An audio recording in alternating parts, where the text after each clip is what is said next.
Hello and welcome to the Free Speech Nation podcast with me, Andrew Doyle. Today I'm delighted to welcome my guest, Claire Fox. Claire is the director of the Academy of Ideas, and every year she runs the Battle of Ideas, which is a weekend of debate and discussion with hundreds of visiting speakers right in the heart of London. She also set up Debating Matters, which is a nationwide competition for sixth formers. She's the author of I Find That Offensive. And as of last year, she's also Baroness Fox of Buckley as a member of the House of Lords. We talked about many things in our conversation. We talked about her time in the House of Lords, also the Battle of Ideas and the need for free speech and much, much more besides. I hope you enjoy it as much as I did. Thank you, Claire, for joining me. First thing I should say is I adore the Battle of Ideas. It's my highlight of the year. You have this incredible event with all these speakers, all these debates. It's a really exciting thing to do. You set this up 16 years ago, is that right? And what were the circumstances behind that? That's right. The Academy of Ideas had been going, we were known as the Institute of Ideas then, for a few years. And we kept having big events on education or on science and we'd have these kind of, that's my kind of thing, public debate and discussion. And then somebody said, you can't just have a theme, an event. Why don't you bring them all together? And it was somebody else's idea in that sense. So I thought, you know what, we could do a sort of festival, original. Anyway, we started to think about, and one of the things that was very important to us was, could we make people see that some of the trends that we were concerned about at the time, beginning to be the attacks on free speech, could we, some of the dumbing down of education, some of these things that we were interested in, to see that across the board, whether you were talking about the world of medicine, whether you were talking about the world of arts, that actually they had a lot more in common, and so you could kind of map them out. So the funny bit that happened was, I got this idea. I talked to, at the time, the Royal College of Art. We wanted it to be a working college, a bit grungy, It wasn't. We weren't trying to kind of like be. So we went to the Royal College of Art, and we basically said, "Can we take over the art college one weekend and do this event?" And there just happened to be somebody very on side who said, why don't we do it? And then we also got some support from somebody who in Nesta was very forward-thinking. And so we started organising a festival. And at that time, there started to be a range of articles in newspapers about how people like the Hay Festival, various other festivals, had tried to do something in London and what a disaster it was. And you couldn't have a festival in London. Right. A festival of ideas wouldn't work in London because there was too much to do. And who was interested? I thought, great, we're just about to do one. Anyway, we proved that it was possible. Yeah, and now worked. You can't move in London for festivals of ideas, to be honest. And also, we were the first big festival of ideas in the UK. Yes. And what worked about it was that we emphasised that it was public. Yeah. It was a public conversation, and we wanted to get people to come along and debate with panels rather than experts from panels lecturing at everyone. Yeah. And, started off with a few hundred people the first year, and it just grew and grew. We eventually moved into we ran out of space at the Royal College of Art, that was the truth, and we got kind of headhunted by the Barbican at the time, who said, why don't you come and take over the Barbican, which is such an enormous expanse of a building. So that's what we did, and it's become now, usually over 100 panel debates with 3,000 people over the weekend. Now, we had a pandemic. Yes. We have postponed this Battle of Ideas endlessly. We are here at last, back live. But you're now at a different venue, is that right? In a different venue, we're still in Church House. I think it resonates with history because it's a venue that, during the Second World War, the House of Lords and the House of Commons had to move there to avoid the bombs. Yeah. That is quite metaphorically resonant, isn't it? There is something about that, but they have public inquiries there. It's the home of the Church of England, but it's more than that.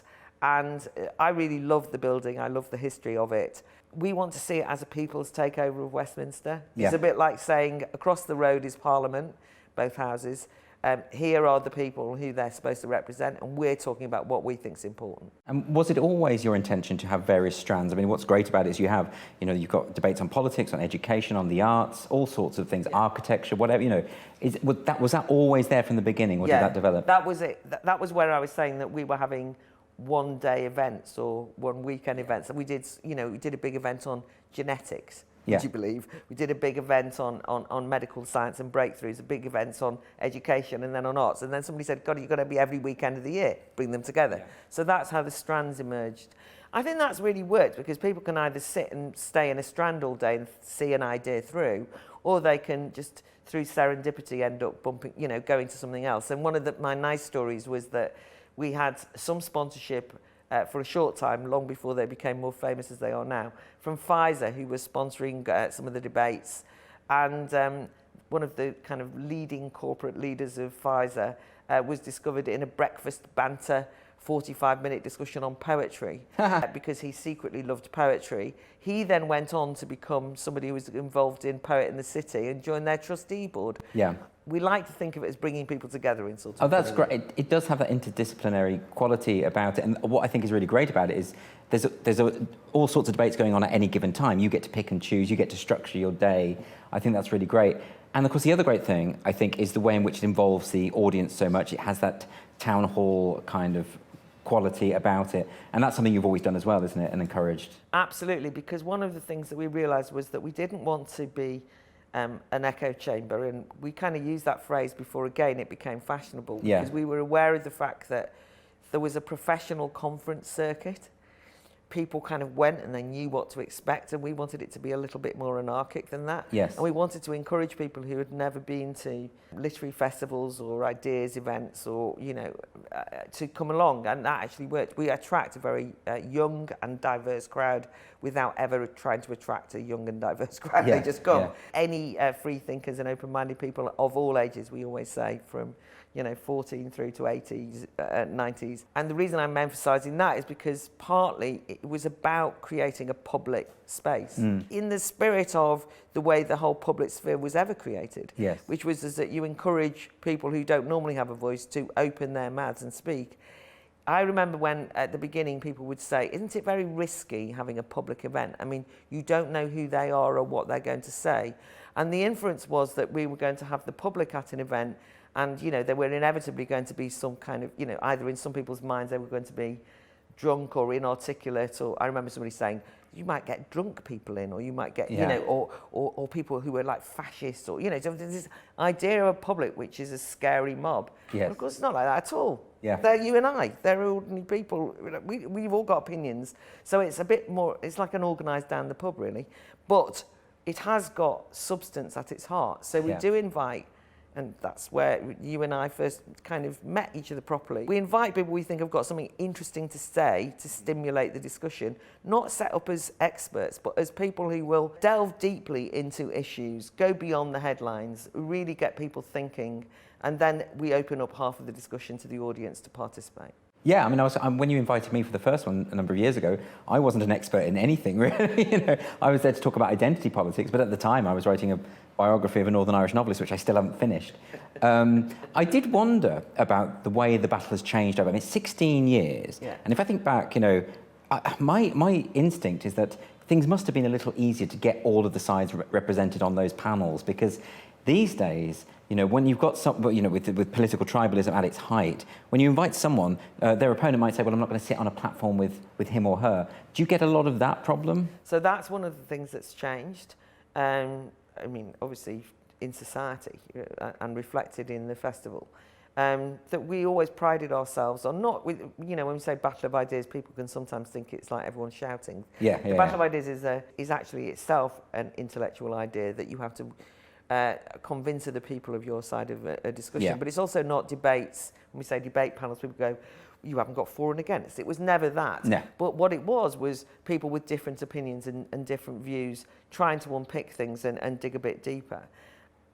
You're absolutely right, though. It's become very hard because what you get accused of all the time is, well, you haven't got representatives of this groups. And you think, God, you don't know how many people I invited. Yeah. There is a closing down of tolerance in terms of an engagement with people whose opinions you don't agree with. Yeah. Either people, as we know, you've explained this so well on your show and on the podcast, either people will say, well, I would find it psychologically damaging to have to encounter that person, or they delegitimise their opponents by saying that they are beyond the pale of political debate, usually by calling them far right or bigots of some sort or another. So yes, it has become more and more difficult because people have become, well, we say people involved in politics feel more secure talking to their own side, and they consider that debate is, far too inconvenient, an indulgence almost, as though somehow action and talking to your own side and deciding what to do is the most important thing. And that makes me feel uncomfortable because there are probably less people speaking on the panels who represent a broader view than I would like, but all credit to both my colleagues and to the people who are speaking that I do feel it's a fairly good cross-representation of political views in the country today. Yeah, I mean, who was the politician who described debate as a fetish? This idea that there are just some ideas that you just don't broach. But as we've seen, by not broaching those ideas, you don't resolve them. Things just get worse and worse and worse. One of the things that's been really depressing in the last 18 months, 20 months of the lockdown period, which really proves your point, which is that when people perfectly understandably locked down, facing a pandemic of a virus that nobody understood, people were kind of forced in social media, onto social media. The people who'd never had Twitter or Facebook accounts suddenly went there to ask questions, to raise concerns, to say, what do you think about the removal of our civil liberties? Is it necessary for safety? Asking those questions. Does anyone understand this virus? Is it like, Ebola? Is it like this? Is it like that? And very quickly, the authorities, and particularly big tech, started saying this is disinformation and banning it. Yep. Now, did those ideas go away? No, the problem is they went down a rabbit hole. Yeah. In fact, it was that over-panicky defensive way of dealing with contrary or just questioning views, sometimes a bit wacky, or fair enough, that actually has created a genuine problem now of conspiratorial thinking. Yeah. Because people actually were forced into the only places where they could find space to raise some sort of awkward questions was amongst some, I would say pretty unsavoury types. But nonetheless, that's where they've ended up. So ideas don't disappear by banning them. They fester in places that don't see the sunlight of reason, of challenge, and they actually, I think, become more toxic in those circumstances. With that in mind, are there any particular topics that you're covering at the Battle this year that you think are particularly important? Well, we've tried to look at a range of institutions in crisis, or institutional meltdown, I think we've called the strand, where we're looking at what we think about the NHS now. Now, this is not kind of like, should it be privatised or not, in that kind of way. It's like, genuinely, after what we've been through, there are different views about whether the NHS is fit for purpose. And we've got people who are very enthusiastic supporters of it, and some people who are saying, well, I think we need to look at this again. So that would be, that strand, it strikes me as being very important. And also the march through the institutions of, in fact, social justice concerns, which is actually having I would say, a very detrimental impact on whether it's the National Trust or whether it's the police, who seem to spend huge amounts of time, as we know, dancing to Stonewall's tune rather than being policing our streets. We are trying to take a dispassionate look at the COVID period, but not in a kind of, not in a let's go over it endlessly. But we are saying, what is the new normal? Do we have to accept it? Yeah. What do we think about working from home? Those kind of, fairly familiar things. What will it mean for city life if we accept something like the vaccine passport? So not just kind of rants against vaccine passports, but what will it mean for urban living if that's the case? Yeah. We are, as always, interested in education, always interested in science, always interested in moral questions. So we've got a fabulous debate on animal sentience, because that's becoming quite a big discussion about whether we should treat animals as almost on a par with humans. And so we've got representatives from the vegan party versus people who think that believe in human exceptionalism. And I suppose the final kind of like taster of the kind of way that we try and mess around with ideas is that we've just decided to introduce a panel on religion, and particularly it's called Onward Christian Soldiers, and it's really about the churches closing down during the pandemic and then what their priorities are since, and some of the issues going on in the Church of England. People might think that's a bit odd. I'm an atheist, what are you doing that for? But I think it's like fascinating to try and understand society where a place or an organisation, an institution you associate with solace if people are dying or sick, closed down when everyone was dying and getting sick. Yeah. I mean, what does that mean? What legacy does that have for that institution, say. It sounds like a lot of the things you're outlining there are sort of connected in a really interesting way, because you talk about, the way that the police are perceived to be spending too much time on social justice issues. You've got the universities in a similar position. You've got the way in which there's been accusations of COVID disinformation, this kind of thing. And it relates to something I was talking to Peter Boghossian about, which is this idea of a legitimation crisis, this idea that people just don't trust authority anymore. And what that leads us, it goes back to what Michael Gove said about we don't trust it, we don't want to hear from experts anymore. Do you have any thoughts on that and what the ramifications of that might be for society as a whole? Well, I'm actually anxious about the fact that we end up in a period of mistrust that becomes conspiratorial and where you don't believe anyone anymore. I, of course, am somebody who, historically, my political trajectory would be to question authority, to look behind the headline, to not just be deferential to people because they're in positions of power. And certainly, if an expert says this is the truth, I don't just go, oh, really?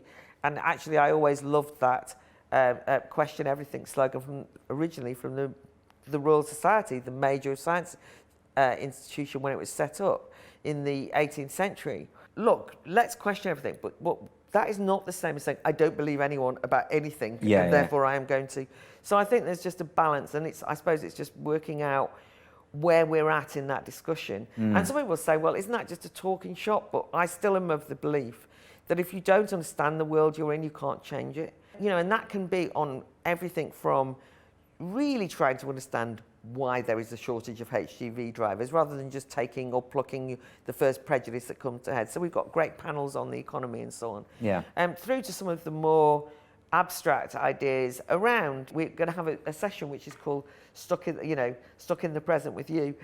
It's the final keynote, in fact, which is looking at what does it mean for a society when we are so alienated from history we want to cancel it. And when the only future we imagine is kind of full of doom and gloom and, global climate chaos and pandemics and so on. Do we get stuck in the present? Do we become so narcissistic that we can't learn from the history and don't have the imagination to see a new future? So those kind of things, you think, well, why are you talking about that? Let me tell you, that is exactly how you begin to frame the way that you can change the world. It's to dig beneath some of the more simplistic, but also kind of lazy formulations. And I know that you do woke watch. I wouldn't say a word against it. But I can't stand the woke, anti-woke row that goes on. It's like sort of, it becomes lazy. And I just think that although I'm a fierce free speech warrior, and the slogan of the Battle of Ideas Festival, which is at Church House on the 9th and 10th of October, I ought to say, is free speech allowed. And who would have ever thought that was a revolutionary slogan, but it becomes a revolutionary slogan. But still, nonetheless, we want to go beyond going, oh yeah, we believe in free speech and they don't believe in free speech, and kind of just dismissing ideas in that way. And I loved your Steel Manning podcast. I'm not just saying this to where you actually gave an argument back and said, yes, but what about this? What about that? It's a perfect way that we need to rehearse our own arguments by putting them under challenge all the time. It's really enjoyable, actually, just trying to embody the opposing point of view and make ensuring that you've understood it correctly, because so much. I think you're absolutely right about the woke versus anti-woke thing. I think it is so tabloid. Really. I did a segment in my show recently where I outlined the history of the word, why it means different things to different people, why it came about. I think a lot of people just wanted a shorthand for these various sort of tentacles of this ideology, which seems to go into race, gender identity, sexuality, all this sort of stuff.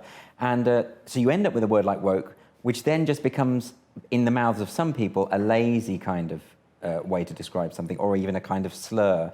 And that doesn't help the debate. So I actually completely agree with you on that. But do you ever worry, though, that, these conversations are so important to break through the kind of prejudices and the kind of hysteria I see a lot in public discourse and debate? But though the people who are tempted to accept lazy narratives or conspiratorial thinking, or woke versus anti-woke tribalism, or whatever it might be, those are the sort of people that would benefit most from being at the battle, but are also the least likely to attend. There's always that danger. I do fear people just closing down their intellectual curiosity. and in some ways, wanting things to be very black and white. Yeah. That is the challenge, isn't it? But that's why you put on a festival and you surprise people. I hope, we always say at the end of a session, if people kind of leave and say, I'm more confused than I was when I walked in, you think, success. Yeah. Because people realise, it's more complicated than I realised. And in a way, that gives you a richer a set of ideas. And if you look at the website, each session of the 75 panels have got background readings. So we're trying to encourage people to sort of think about this in kind of the round. Yes, of course, that's a concern, which is why I'm always delighted that the festival does attract so many young people, students or sixth formers or in their 20s or 30s, and they're they might well be what people would say a little woke, or they're going to be, but they're kind of also young and intellectually open and curious and thinking politically. I'm a bit homeless, I don't know where I'm going. It's not like as though they end up agreeing with what I would think, but the point is they got stirred to action, they got stirred to think, and they went off and did something beyond kind of whinging, which is a danger, or kind of just feeling demoralised. One of the dangers of feeling that everything's out of control and that there's a major conspiracy and everything's over there is that you lose a sense of agency. You can't, therefore, act upon the will to change it. It's one of the things I hate and despise about identity politics, which tells you that what's most interesting about you is the immutable characteristics. I'm a woman, right? It's not an achievement. You haven't earned it. I mean, I never did anything, right? What kind of a woman I am is something I have to morally struggle with all the time, and what decisions I've made, what mistakes I've made, many, what regrets I have, what my ambitions are. These are things which are difficult, but what make you, hopefully, a better human being. It's really interesting you mentioned about younger people and the importance of younger people getting involved in this kind of thing, and I think you're right, because you also have the academy as well, and you have Debating Matters, the competition for young people, and but I was speaking recently to a friend of mine who's a teacher, and she was saying that it's getting harder because the kids have increasingly, and maybe it's just that particular school, but there's a number who have an increasingly kind of intolerant view of discussion, of broadening their ideas, and that's not to say all, but it's quite an aggressive minority amongst young people, and she's finding that difficult as a teacher to negotiate. Do you think this is a problem? I wrote a very short book a few years ago, 3 or 4 years ago, and I was prompted to write that book. This is I Find That Offensive. By the disturbing experiences I was having, because I get invited to speak at sixth forms in universities and so on, and I was finding that increasingly the young people I was speaking to were not arguing back, but were kind of breaking into tears or saying, I find that offensive. I mean, that's kind of where it all started, where that title came from. And then quite aggressively saying, you can't say that. And I was thinking, well, you invited me to speak. I mean, what do you mean? And then saying, take that back, or, I demand, or why are you here, or all this kind of thing. And it was a kind of shift. And I then got into the conundrum of, I was looking at what was happening in America as a kind of warning sign to what was happening here, and talking about the fragility and the psychological, the genuine psychological distress that certain challenging ideas were causing to young people. And I used a term that was being used in America at the time, Generation Snowflake, yes. which of course is a disaster, because now Wikipedia says I popularised it in the UK. And a bit like woke, it becomes a kind of like, when the Sun kind of set up, a kind of, you can telephone and you'll, generate your snowflake stories. Well, that's it. I mean, you're not using it in the book in that way. In fact, the last chapter of that book is addressed to young people. It is. It's very much not... I do say, dear Generation Snowflake. You do, but it doesn't have that patronising tone in the... That's very kind, but all I'm saying is that, so yes, I mean, it's becoming more difficult. Yeah. And in fact, the kind of model that young people are that are expected to live by in some ways is that they stress their vulnerability, is that they actually say, I find that very hard, and that they take things very personally, and therefore to kind of lampoon them as kind of thin-skinned, easily offended is actually got a truth to it, because the reality is that young people are socialised by my generation and the generation below me now into thinking that they will be deeply hurt by ideas and by words, and they kind of grow up with that, and then they find everything damaging, and it almost becomes a fait accompli that they are damaged as a consequence. So, I've always, and this is me being paternalistic, but seen myself as part of a rescue operation And also, there are many young people, maybe a minority, but there are millions of young people who really are bristle at the generation snowflake trend, but feel sometimes frightened to speak out, isolated themselves. And so you can create an atmosphere of solidarity and letting them see that it is okay to speak and think out loud. One thing that the Battle of Ideas does, by the way, but it's one of the things I believe in politically, you do have to be able to think out loud. Yes. Right, you need to be able to go, what about what? Thought experiments.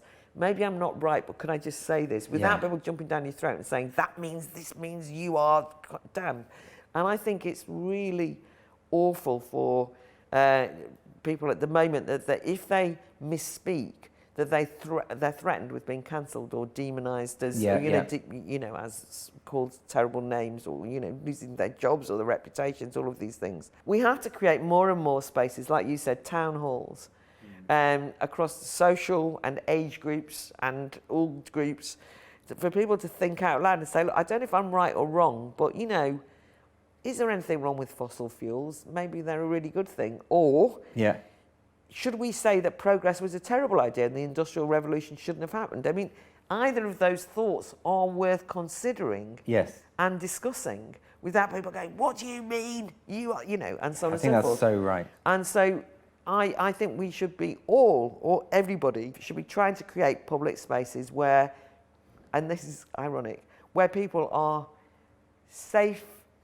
to say what they think. So you could then say, oh, you just want your safe space. But it's actually just where you know that you will be free to say something and you won't be ridiculed or treated like dirt if you say it. I mean, if you say something stupid, somebody might say that was a stupid thing to say. But, I've been grateful for people telling me I've said stupid things over the years because it is important to learn, oh, yeah, it was really. Yeah, but me you too. don't have to say it with malice. No, that's it. And I think that's absolutely... This is why I think freedom of speech has to be at the bedrock of this whole thing, because the development of ideas and the cultivation of your mind is a collaborative process. If you can't experiment in articulating ideas that you're not sure about at any given time without that fear, then you won't refine your thoughts. You won't get anywhere. You'll just stay in a kind of stasis. Yeah, absolutely. And I think that's what you're doing so well at the Battle of Ideas. And I also think that's why it's so important to get young people involved. And I mean, as you know, I was a teacher, so I do have this particular emphasis on education, and I worry about education, and I worry about a kind of homogeneity amongst young people in terms of the way that they think. But actually, I don't think it is paternalistic necessarily to say there is a problem with that, or to say that there is a problem with resilience. If anything, that's more critical of my generation, who have instilled those circumstances. I agree. And as an ex-teacher, we agree on this, absolutely. And I think that, the thing is, I feel as though I owe it to young people to say what I think to them. Straight, look them in the eye and say what I believe, and not, be condescending and say, oh, how interesting what you're, maybe you're a new generation and I can learn from you. Because if I'm wrong, right? But they deserve to be taken seriously by me. And it's a mark of respect when I tell people the truth, right? Yeah. You know what it's like? Of course. If somebody says to you, oh, you're brilliant, I often know that they're just saying that, right? And they don't mean, they're not really listening to me. Oh, I love you, you're brilliant. What were you on again? It's like sort of like... Whereas when people say to you, I thought you were really brilliant when you said that, but I thought that second point you made was absolutely rubbish. And you didn't explain it well at all. Then I know they were listening to me. Yeah. Right. Then I first of all, I can learn. I don't like it. I bristle. I want people to tell me how brilliant I am all the time, of course. But it's important that we hear truth from people who respect our capacity to deal with some hard truths. And I therefore want to say that when I say to young people, look, you've really got to expose yourself to some of these difficult ideas, it's because I'm taking them seriously, right? Yeah. I know what I was like when I was young. I was arrogant. I didn't want to listen to anyone. I thought I understood the world better than anyone else. Thank goodness. Older people said, you are cliched, naive. And by the way, there was an element of what I said when I was young that was right, and they were being dinosaurishly old. Yeah. But that was kind of like 10% of what I said. 90% needed a good drubbing. And through that, I read more, I started to think again, I realised that I was just spouting forth. And that's how we all learn. And I can say at my much older age now, I continue to want to learn. I'm not closed at all. I think being honest with people is a courtesy, isn't it? Absolutely. And yet, I've learned over the past 7 or so years that actually a lot of people don't want you to be honest with them. They don't want to hear those opinions that they've decided are beyond the pale and that they mustn't even interrogate. I suspect because if they did, they might end up coming round to that point of view, and they don't want that, And this leads me on to another question I had about the festival generally, is that so many of the things we've been discussing here are about issues relating to what has become known as the culture wars, legitimation crisis, authority, these kind of things. Not so much about left and right, not so much about those old divisions that date from the French Revolution. What do you think that those sort of terms? I mean, you yourself come from a leftist background. Yeah. You remember the Revolutionary Communist Party, and yet people sometimes now accuse you of being right-wing, far-right even. Some idiots say that. I mean, I do think that's idiotic, so I know I shouldn't throw slurs around, but I think that just is. It just clearly is idiotic. And I get the same thing as well. So have we reached a point where we just have to say, look, maybe left and right is obsolete, maybe the new alliances are to do with the conflict between liberty and authority, maybe there are different battle lines being drawn up now? I started really thinking about this when I was training. I'm doing a PGCE of all things in further education teaching. You? No, when I was. I was going to say, I thought you. I did all that. Yeah. No, but I did it. I'd been teaching an FE before I did the PGCE. Right. I did it a few years. I did a PGCE, but the reason I'm saying this was, and I was like thinking I was writing for Living Marxism at the time on education issues. And I was like a student, but a mature student, having been teaching for years. One of the members of staff said we have to be very careful about the use of the red pen, because this can destroy people's self-esteem forever. And and I'm like an English teacher, and I said, well, you have to correct people, right? Yeah. And it's very important. I think that people, that's how they learn. Anyway, some fellow students stood up, burst in tears and said, it's due to people like you that my life has been ruined, and I failed every exam, and you think I'm a failure. Well, because well, apart from anything else, if you failed every exam, there might be something. But anyway, and she said, that's the kind of Thatcherite fascism that I didn't expect to hear at the University of Greenwich, which is what it was at the time. What, for marking in a red pen? No, you might say that in that tone of voice. That was my kind of it. And I said, I genuinely thought. Then I discovered that there was quite a lot of sympathy with this view. And then I discovered there's a whole educational theory that said that actually assessment needs to take into account esteem, self-esteem. There's a whole anti-exams movement that's going on as we speak that would actually argue those very things. And they would say that particularly working class people, they can't cope with exams, by the way, and that you have to find different ways of assessment. Anyway, so I thought this was the most ludicrous, but it was the Thatcherite argument. That was the bit. I thought, how did that happen? Something which actually the left, which is, from a Marxist tradition, had set up the Workers' Educational Association, was always very aspirational. I'd given lectures at Ruskin College at Oxford about getting trade unionists to go to Oxford University. It was always kind of like meritocratic in its approach. Actually fought for exams because it was a way of saying you can't be done a favour there, right? Everyone is treated equally. You go in and it's your mind, it's what you write that counts. And so that was, a good 25, 30 years ago, whenever it was. Yes. So I say that because I started to query, well, if we're going to go down this route, what does left-right mean? Then I'd hear people say in the educational debates that I was involved in at that stage, oh, you sound like you're somebody from the Daily Mail. And I said, well, if the Daily Mail have written a good article on education, good. Why haven't the Guardian written it? And so what happened was, that was early days, right? I'm just saying that I started to say that I don't care whether things are left or right or what you throw at me. I'm saying what I think is right? Yes. What I think is true.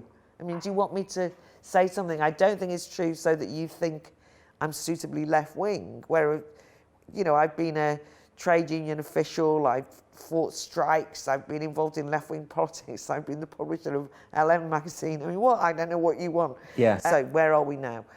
The culture wars, and by the way, Brexit, have meant that things changed. I voted to leave the European Union in 2016, and I did not think that I was doing anything other than making a considered decision about what to do when I was asked by the government of the day whether I wanted to leave the European Union or not. I didn't know that this was going to get me accused of being a populist, who was appealing to knuckle-dragging, xenophobes, which is effectively what the left did, is they abandoned what had been a left-wing terrain, which was that many people on the left were Eurosceptic. I mean, that was a standard feature. That was a standard feature. Jeremy Corbyn, Tony Benn, Peter Shaw, et cetera, et cetera. So I think that we can safely say it's not reliable as a label. However, when people say, oh, you've moved to the right, and people on the right say, oh, really, you're one of us, I think, no, I'm not actually. There are things which I just disagree with traditional right-wing things on, and I don't want to pretend there's no differences there, and maybe it's my age, but I don't like I like people to understand my left tradition, and people say, oh, she pretends she's left-wing, and it's like, no, I am, we're allowed to, people are self-defining themselves on all sorts of things. I at least am allowed to say what my politics are, but I also know it's useless. Yeah. I mean, I've had the arguments defending you, Andrew. Yeah, I'll bet. Do you know what I mean? I'm saying, well, what are you talking about? He's a lefty. And they'll go, he's not a lefty. He supports what? Free speech. You see, free speech has become a synonym for being right-wing and a cover for bigotry in some people's minds. Yeah, that's right. I mean, they say it's a right-wing talking point, the defence of free speech, and simply, I suppose, because of that, the fallacy of guilt by association,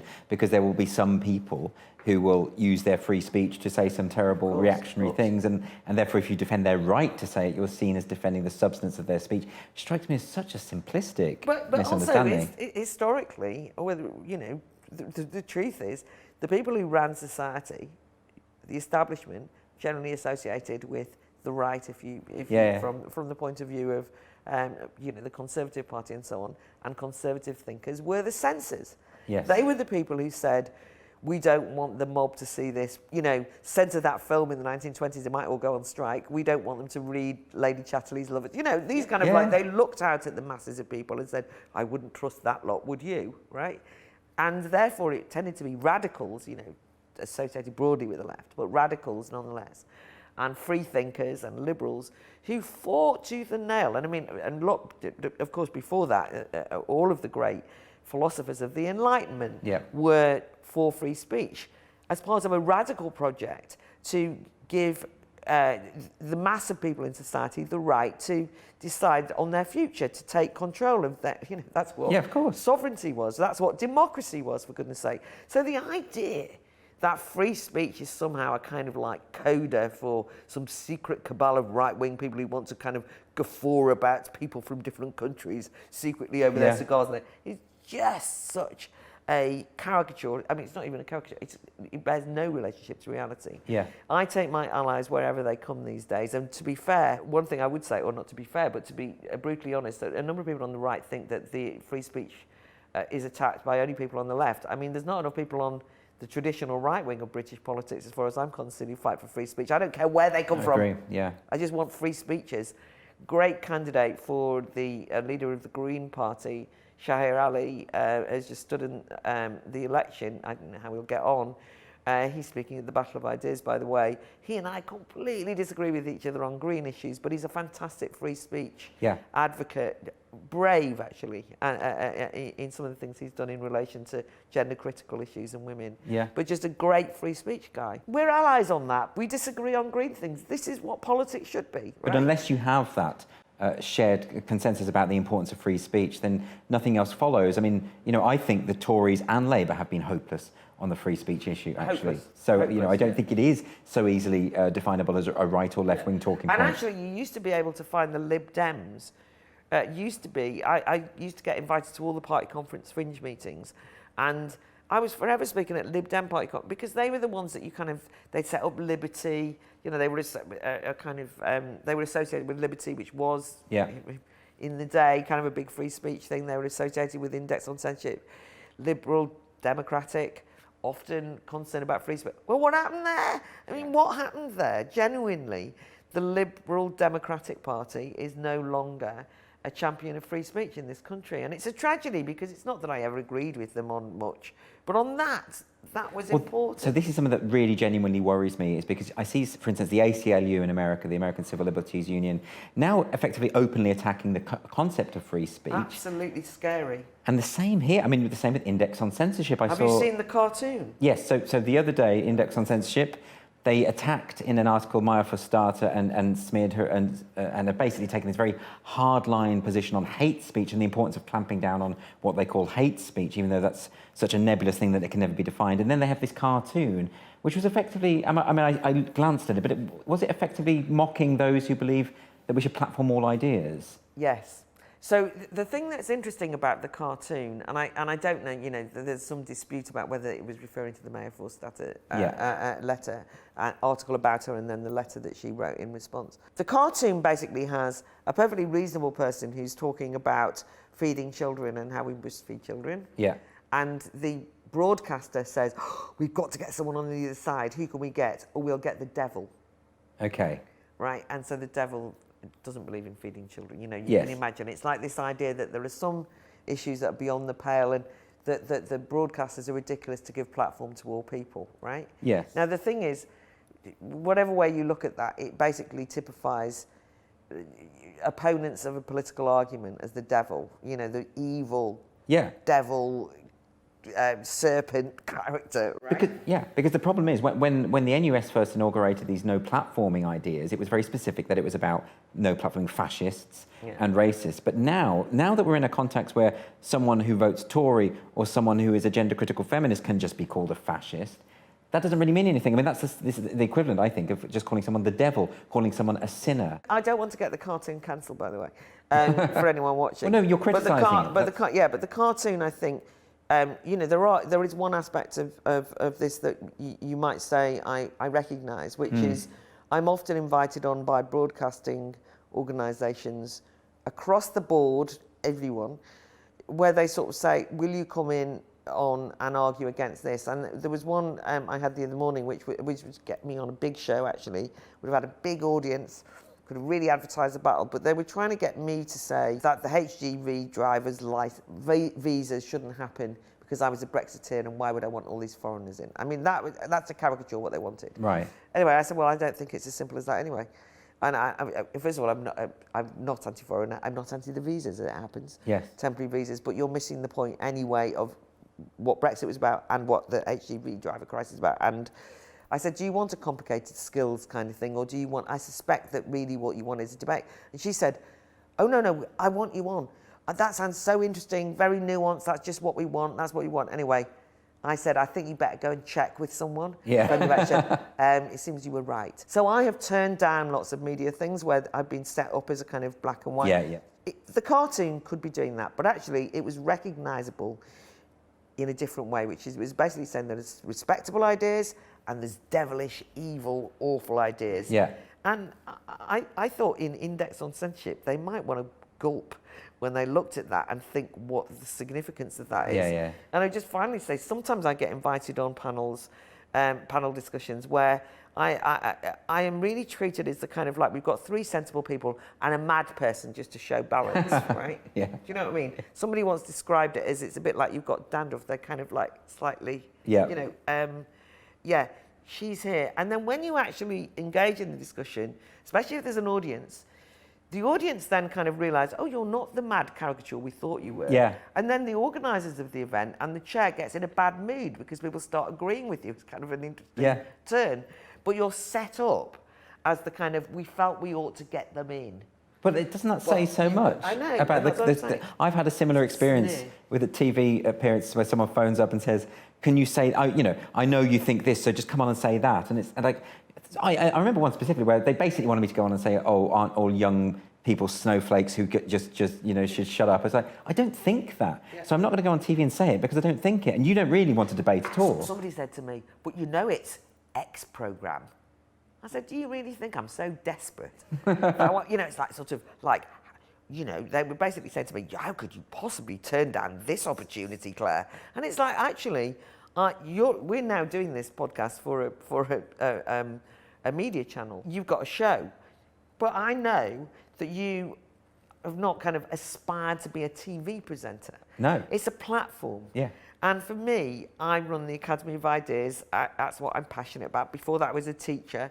But I used to write articles. I used to go on TV and radio programmes because it's a way of entering the public square and having a platform. But it's not because I was like desperate to be a TV presenter and get on the telly and get a clip and put it on social media. But right? that is the assumption of so many people. That's why you get this accusation of being a grifter all the time. I get it. I'm sure you've had it, all the time. which is just because your opinions are different from this person's.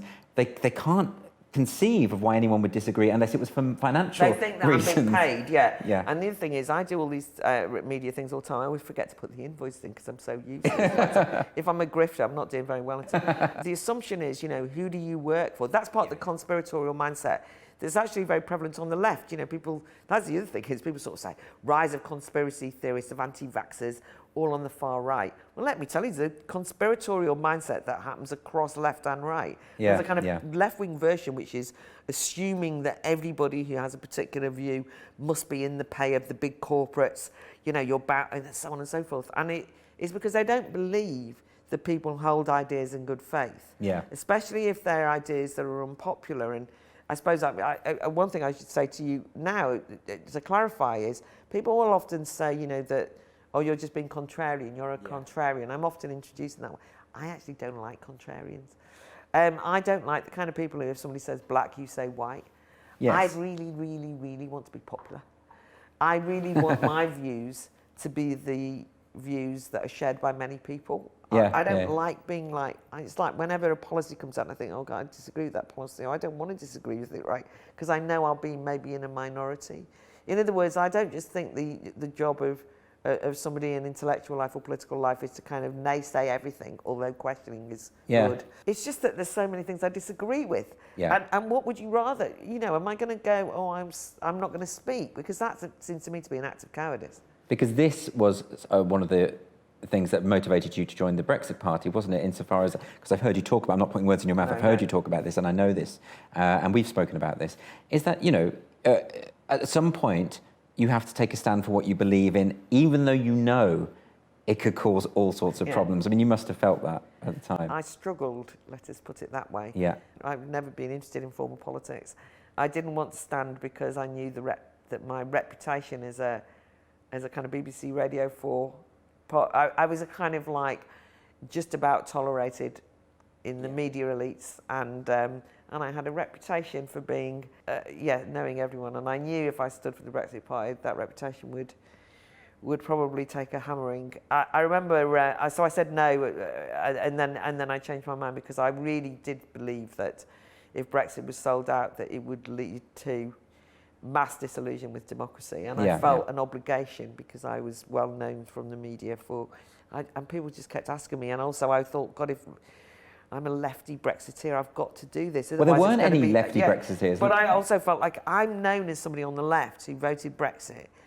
There are other people on the left who voted Brexit, but they're kind of not being very loud about it. Yeah. And I did sort of suggest that there was a platform of people who on the left might stand in the European elections, which was a way of reasserting that democratic decision. And basically there was going to be 17 committee meetings before anyone did anything. So the Brexit vote was up and ready, and I decided to do it. And I was very nervous. But I remember going into my office at the Academy of Ideas, and I loved my colleagues, right? And I walked in and I said, I've decided to stand.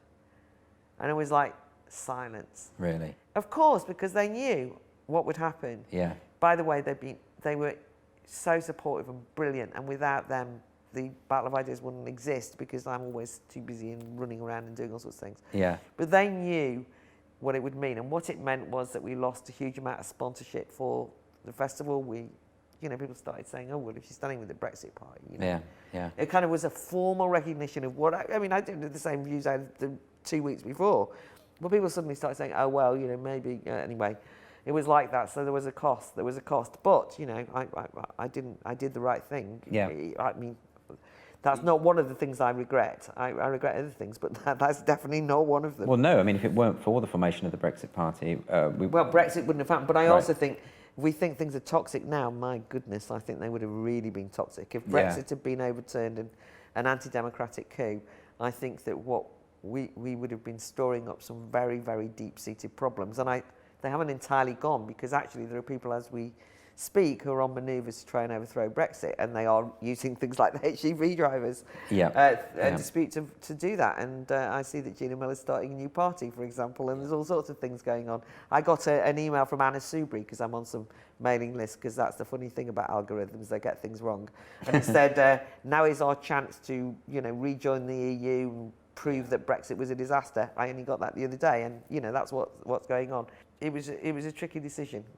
These things have consequences, but I think that you all the time have to just try and speak in good faith. And what I really hate is bad faith, which is why I don't like that kind of somebody says black, you say white. Yeah, I agree. And it's also why I actually myself object to, as it were, shills or whatever it is they say, of course I don't like paid content, I'm sure they exist. They do exist, and I'm saying, and I despise them. But the assumption that someone is. Yeah, no, I agree. But I'm saying, those people that's why I object to them saying it about me, because I'm thinking, God, well, where's the money?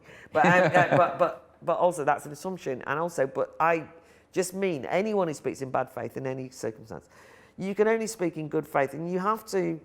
I think conscience is an underrated concept, and I think that freedom of conscience is always where you try and think, am I acting in conscience, or am I just doing this for the sake of keeping the peace? And of course we all do that sort of thing sometimes, but nonetheless, that's what I try and do. So while we're talking about this idea of loyalties, political loyalties, this kind of thing, you've obviously now gone into the House of Lords as Baroness Fox of Buckley. I bet you didn't see this coming. And of course, in the past, you've been very openly sceptical about the institution of the House of Lords. Well, I mean, as a Democrat, as someone who believes in democracy, you would, I know that you would have some misgivings, say, about an unelected House. How do you respond to the criticism that by taking a seat in the House, you are effectively a hypocrite? Yeah, well, I think it's a perfectly legitimate criticism, actually. I think that the House of Lords should be abolished.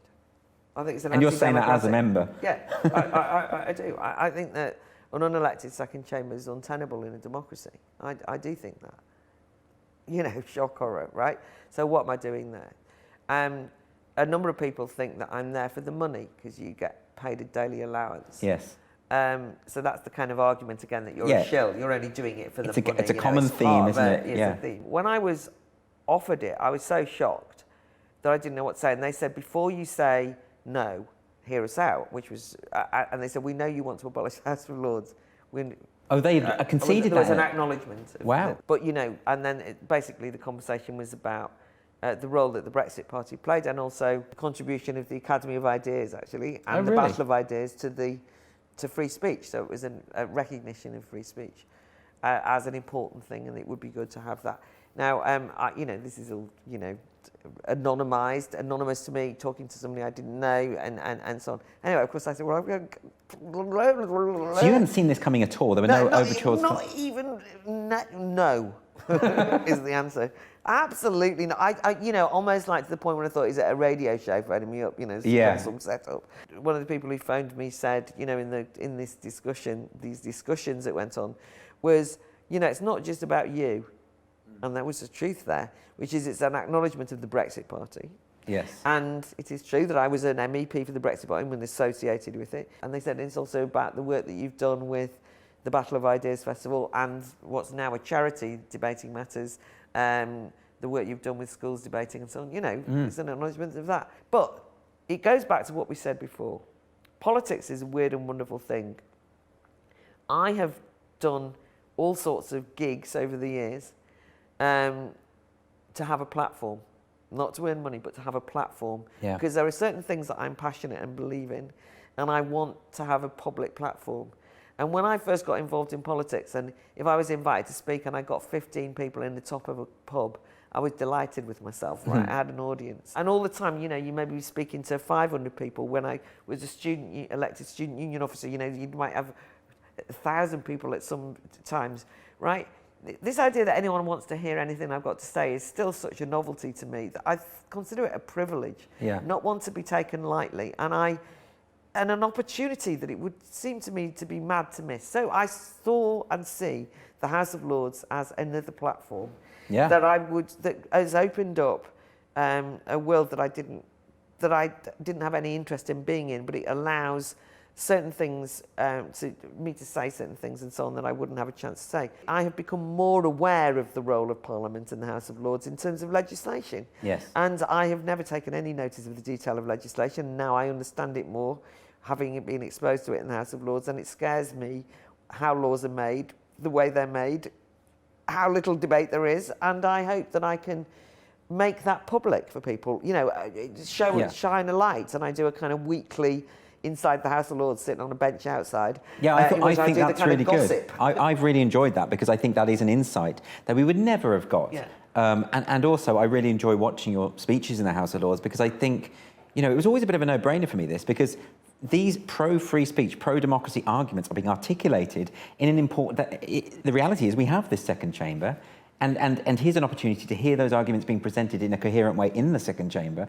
And so even though you believe that it should be abolished, at least within the system that we currently have, those ideas are being explored and expressed. Yeah, I mean, the point is, it does exist. And I exist, and somebody said, do you want to go in there, right? Right, but the hypocrisy point is a fair one, because I mean, it's not as though I went, oh, all right then. I mean, I immediately thought, how can I become a baroness, right? It's a ludicrous proposal, and it's an anti-democratic house. And I do get anxious, because one of the things that's happened recently is that the House of Lords probably were more radical in challenging the attempt, for example, to pass a piece of legislation on maternity leave without mentioning the word woman. And it was in the House of Lords that there was a kind of kerfuffle, which I was part of, and we at least got the word mother entered in, you know, shock horror. Yes. And it became a kind of big sort of thing, and people, a big, you know, victory on the gender critical thing, and common sense, obviously, in a maternity bill to mention women occasionally. Yes. And people were kind of emailing me and writing to me and saying, oh, you know, you are one of the people who's convinced me that thank God we've got the House of Lords. And I was thinking, that's not the outcome I wanted to come up with, right? On the other hand, I was also pleased to have contributed to the legislation not being completely mad. Yes. And challenging the fact that this march through the institutions had led to a piece of legislation being written in such a way that women were excluded from a debate on maternity, which is one of the great insults of our time and one of the great controversies of our time. I can understand the hypocrisy point, and I've reconciled myself to it. Yeah. In as much as I know that I'm trying to have my cake and eat it, and I just hope to do more good than harm. And I think that in a period in which politics is completely shaken up left and right, the way that you said, I think party politics, the way it is at the moment, is not helpful in any way to anyone, right? And people feel disenfranchised and homeless, and where the culture wars, which people think people fight the culture wars or take up the cudgel, that misses the point, actually. Culture is in crisis. Our cultural institutions are in crisis. They can't sustain their own narrative about themselves. It's not like I've come along and said, why don't you collapse? And they are collapsing, right? There is a crisis of ideas at the heart of the culture, Western culture in particular, but of social life. And that means that there's fractious arguments about it. And yes, I enter into them. And I think that the House of Lords sometimes has missed that moment. Yeah. And so if somebody going in and explaining some of this and just kind of like drawing attention to what is really important, because these people decide the laws of the land, bear in mind, right? Their votes count for something. They do actually end up having more power than I thought they did. So let's see if I can use it to do some good. But I'm perfectly happy for people to hold me to account on this and just say, you're a hypocrite, I'm not listening. I understand that. I get it. Well, Claire, thanks so much for joining me today. Just remind everyone when the Battle of Ideas is, how they can get involved, that kind of thing. Of course. So it's the 9th and 10th of October, which is a weekend, a week's time at the weekend. It's the whole of Saturday and Sunday. It's at Church House in Westminster. We've got some great speakers, including Andrew Doyle is doing Free Speech Nation live, or as live with the audience, and that'll be exciting. It'll be great. As I say, hundreds of speakers, but hundreds of you all coming, and I hope hundreds more of you will come. And it's battleofideas.org.uk. Check us out. We've also got a Battle of Ideas in Buxton. So for those people who say, I'm definitely not going to London, we're in Buxton on the 30th of October as well. I hope I said. So 9th and 10th of October, 30th of October, but actually just get down to Church House. I mean, if you've got anything interesting to say, or if you want to sit quietly and take notes, or if you just think, am I the only person thinking the world's gone mad? No, you're not. come down, bit of solidarity. Well, I, for one, cannot wait. I genuinely love the Battle of Ideas every year. I really look forward to it. Claire Fox, thank you very much. Thank you for inviting me on. This has been the Free Speech Nation podcast with me, Andrew Doyle. If you enjoyed it, don't forget to like and subscribe. And check out my show, Free Speech Nation, every Sunday night at 7 p.m. on GBNews. See you next time, where we'll have another fabulous guest. Farewell. Welcome to the GB News YouTube channel. You can watch us live 24 hours a day, catch up on your favourite shows, and join in the conversation in the comments below. Don't forget to subscribe and you'll never miss any of our exclusive content.